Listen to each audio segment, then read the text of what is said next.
canal, deixa um like e compartilha o máximo que você puder, ajude o nosso canal a crescer.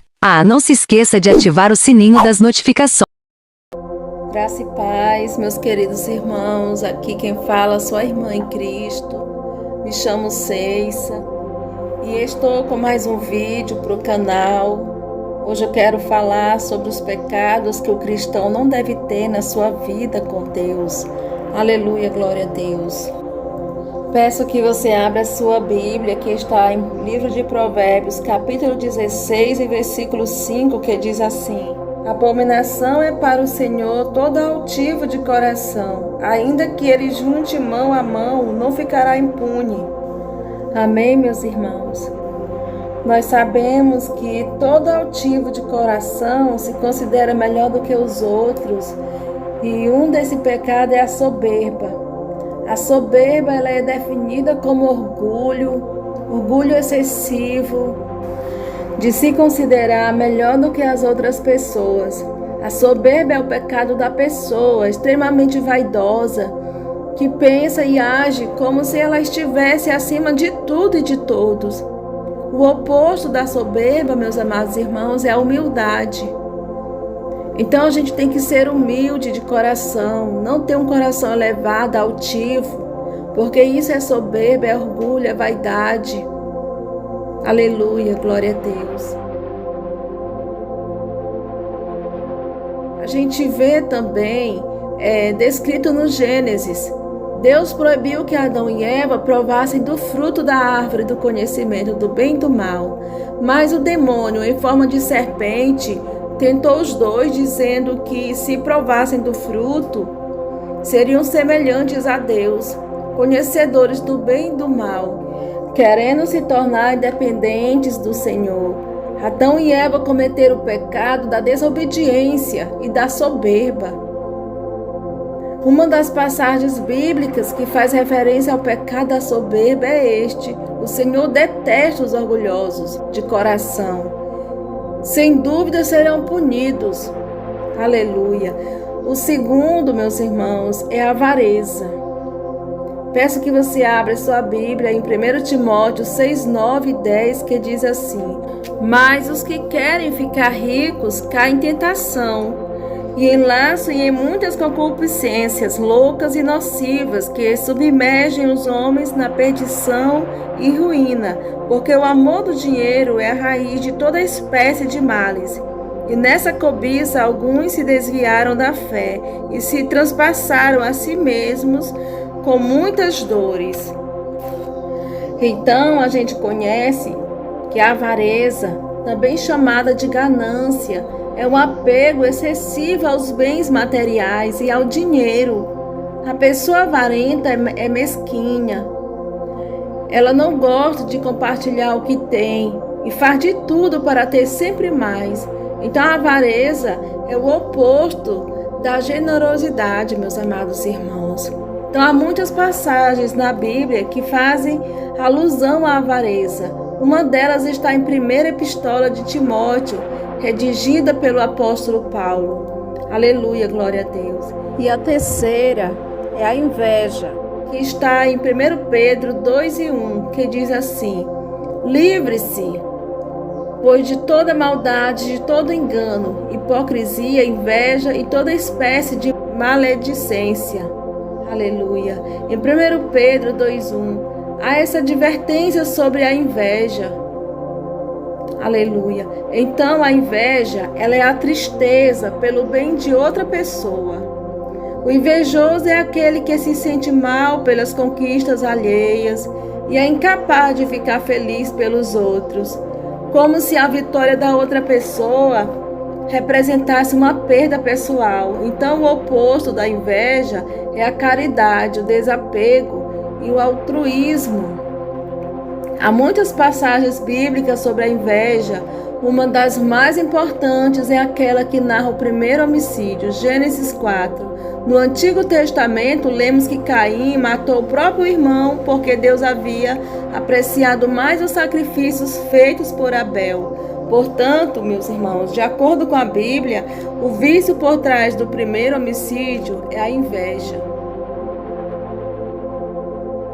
Também há outras menções a este pecado, pode ser encontrada em Gálatas 5:26, que diz assim: não sejamos presunçosos, provocando uns aos outros e tendo invejas uns dos outros.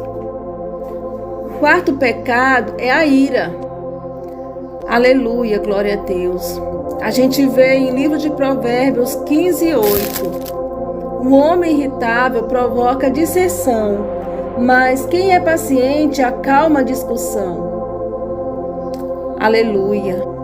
Então a ira, raiva ou fúria é uma manifestação intensa de indignação que pode levar a agressões verbais ou físicas. O oposto da ira é a paciência. Aleluia. Há muitas passagens bíblicas que abordam o vício da pessoa irritada. A pessoa ela fica irritadiça, furiosa ou violenta. É o que se vê, por exemplo, neste versículo do livro de Provérbios. O homem irritável provoca dissensão, mas quem é paciente acalma a discussão. Em Provérbios 15:18. Em Salmos 37:8, há conselhos importantes para as pessoas raivosas. Evite a ira e rejeite a fúria, não se irrite, isso só leva ao mal. Em livro de Salmos 37:8, aleluia. O quinto pecado é a luxúria. A gente vê em livro de Gálatas 5:19. Ora, as obras da carne são manifestas: imoralidade sexual, impureza e libertinagem. Em Gálatas 5:19. Então a luxúria, a lascívia ou libertinagem é o pecado associado aos desejos sexuais. Esse pecado tem a ver com o abuso do sexo ou a busca excessiva do prazer sexual. Então o oposto da luxúria é a pureza. Das passagens bíblicas que tratam desse pecado, uma das mais incisiva é a que está em Gálatas 5:19. Aleluia, glória a Deus. Em Colossenses 3, 5 e 6, há outra referência. Assim façam morrer tudo que pertence à natureza terrena de vocês: imoralidade sexual, impureza, paixão, desejos maus e a ganância, que é a idolatria. E por causa dessas coisas que vem a ira de Deus sobre os que vivem na desobediência. Em Colossenses 3, 5 e 6. E o sexto pecado é a gula. A gente vê em Provérbios 23, 20 e 21. Há um conselho aos que querem se manter distantes da tentação da gula. Então não ande com os que se encharcam de vinho, nem com os que se empanturram de carne, pois os bêbados e os glutões se empobrecerão, e a sonolência os vestirá de trapos. Em Provérbios 23, 20 e 21. Aleluia, glória a Deus. Então a gula, meus amados irmãos, é o pecado associado ao desejo de comer, de beber de maneira exagerada, para além das necessidades. Esse pecado tem a ver com a perda de controle em relação ao próprio corpo.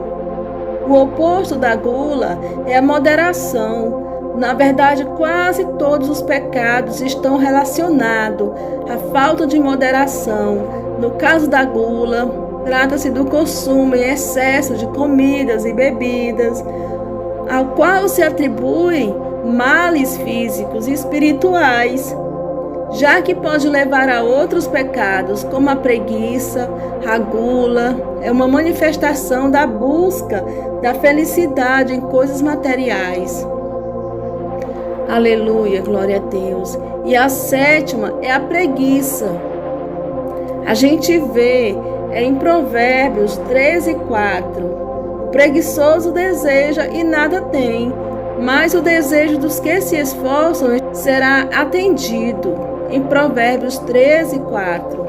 Então observe a formiga, preguiçoso, reflita nos caminhos dela e seja sábio. Em Provérbios 6 e 6. O preguiçoso morre de tanto desejar e de nunca pôr as mãos no trabalho. Provérbios 21 e 25. Aleluia, glória a Deus. Então a preguiça, ela é uma falta de vontade ou de interesse em atividades que exijam algum esforço, sejam físico ou intelectual. Ela pode ser definida como a falta de ação, a ausência de ânimo para o trabalho e outras tarefas do dia a dia. Então, o oposto da preguiça é o esforço, a força de vontade, a ação. Aleluia, glória a Deus. Então, o pecado da preguiça tem a ver com a recusa voluntária ao dever do trabalho, da busca do pão de cada dia. Mas também se relaciona, meus irmãos, com a falta de ânimo nas práticas, na falta de busca às coisas de Deus, a falta de oração, de ler a palavra do Senhor, a falta de se dedicar às coisas de Deus. Então, qual seria a explicação para a origem dos pecados na vida das pessoas? Em Marcos 7, 21 e 23, há uma passagem que lança sobre essa questão. Pois do interior do coração dos homens vêm os maus pensamentos, as imoralidades sexuais, os roubos, os homicídios, os adultérios, as cobiças, as maldades, o engano, a devassidão, a inveja, a calúnia, a arrogância e a insensatez. Todos esses males vêm de dentro e tornam o homem impuro. Em Marcos 7, 21 e 23, reflitam. Fiquem todos na doce paz do Senhor, na graça de Deus, na presença do Espírito Santo. Que Deus abençoe sua vida grandemente, porque nós devemos deixar de lado essas coisas que nos afastam do Senhor. O Senhor Jesus está voltando, vamos nos consertar diante da presença dEle. E se você se identificou com algum desses pecados, procure a ajuda do Espírito Santo, porque Ele é fiel para te ajudar, amém, meu amado irmão? Procure sempre servir ao Senhor, de corpo, alma e espírito, porque o Senhor está voltando e Ele vem buscar uma igreja santa, pura, lavada com seu sangue. Aleluia, glória a Deus. Fiquem todos na paz do Senhor Jesus.